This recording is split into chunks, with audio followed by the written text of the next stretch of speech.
Organisée chaque année à travers le monde, la Journée mondiale de lutte contre le cancer a été célébrée au Mali ce jeudi 4 février.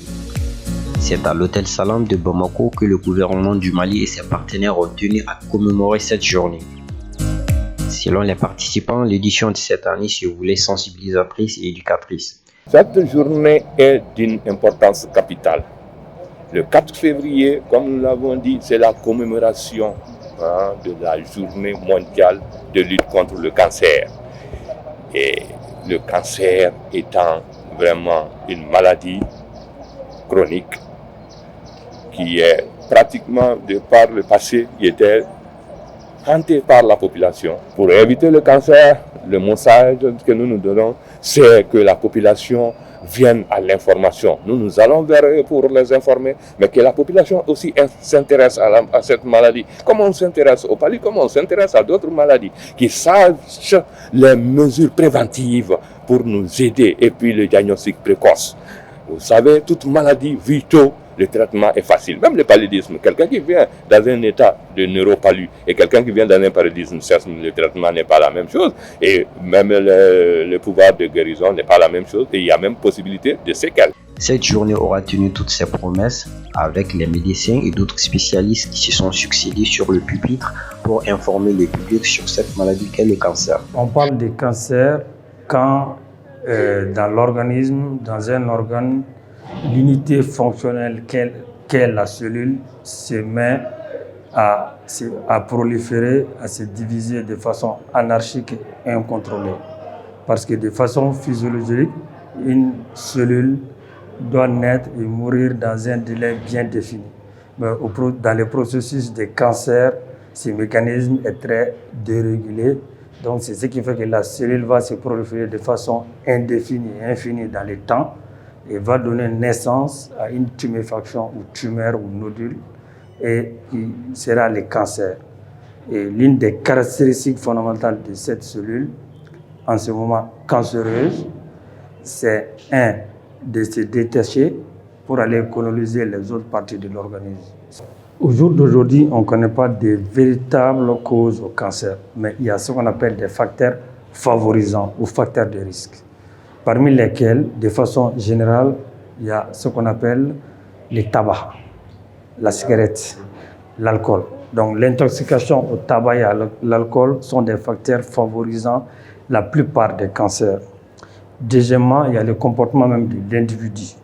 Et les gens qui ne font pas d'activité physique, c'est-à-dire quand il y a l'obésité, un surpoids, c'est un facteur favorisant des cancers comme toutes les maladies cardiovasculaires. Ensuite, il y a certaines professions, ceux qui travaillent dans les usines chimiques, l'exposition à certains produits chimiques aussi peuvent favoriser les cancers. Quand il y a cancer, généralement, il y a formation d'un nodule ou d'une tumeur. Donc, il y a une boule quelque part dans une partie de l'organisme, de l'organe qui est atteint.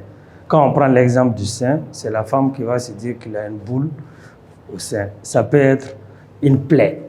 Donc la tumeur va se développer et donner une plaie dans une partie de l'organisme. Ça peut être les seins, on appelle ça en termes médicaux une ulcération.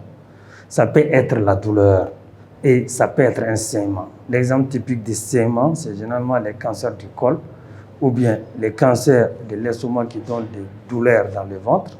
Ça peut donner même des vomissements ou même la personne peut même vomir du sang. Ça peut arriver. Donc, et quand les cancers évoluent pendant longtemps, la personne même va s'affaiblir de façon générale, avec même perte de poids. Donc ça, c'est à un stade avancé. Mais une des caractéristiques du cancer qui est très importante, que vos auditeurs doivent savoir, c'est une maladie qui est sournoise. Dans la majorité des cas, au début, il n'y a aucun signe, aucun symptôme.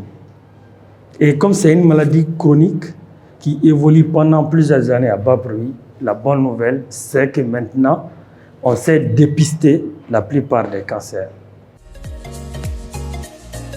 Médecins sans frontières, qui est l'un des partenaires privilégiés de l'État malien dans la lutte contre le cancer, a tenu aussi à être présent. Ainsi, Dr Djinabou Diallo évoquera encore une fois l'importance de cette journée dans la lutte contre le cancer. Cette journée diffère de Octobre Rose, surtout par la sensibilisation. Sensibilisation plus et le soutien aux personnes atteintes de cancer. La rencontre aujourd'hui, c'est donc l'anniversaire, c'est la journée mondiale de lutte contre le cancer, le 4 février. Donc c'est un élan mondial qui a été donc repris par les partenaires maliens qui ont organisé cette journée. Le bilan, c'est surtout un bilan de découverte que le cancer, comme on le sait tous, toutes et tous, c'est une maladie très grave qui malheureusement avec un impact important sur la santé et avec aussi une mortalité importante. Mais c'est un cancer qui se soigne de mieux en mieux. Nous, notre projet, il a démarré en 2018 pour tout type de cancer à des stades palliatifs, donc c'est-à-dire à des stades avancés, où malheureusement la maladie n'est plus guérissable, mais où on peut quand même améliorer le quotidien, on peut continuer les soins, voilà, pour ne pas non plus abandonner ses patients. Toujours dans le cadre de la commémoration de la Journée mondiale de lutte contre le cancer, le journal scientifique et technique du Mali est allé à la rencontre du Dr Madani, chef du service d'oncologie médicale au CHU Mère Enfant de Luxembourg, pour parler du cancer. Le type de cancer le plus fréquent, le premier cancer actuellement chez la femme, même au Mali, c'est le cancer du sein. Ensuite, les cancers du col et les deux sexes confondus, hommes et femmes, le premier cancer, c'est le cancer de l'estomac. Donc, et chez l'homme, le premier cancer, c'est le cancer de la prostate. Ensuite, la vessie. Et le cancer du côlon dans les deux sexes. Et le cancer du foie. Donc c'est les 5 principaux premiers cancers. Mais il y a tous les types de cancers, comme dans tous les pays au Mali, clairement.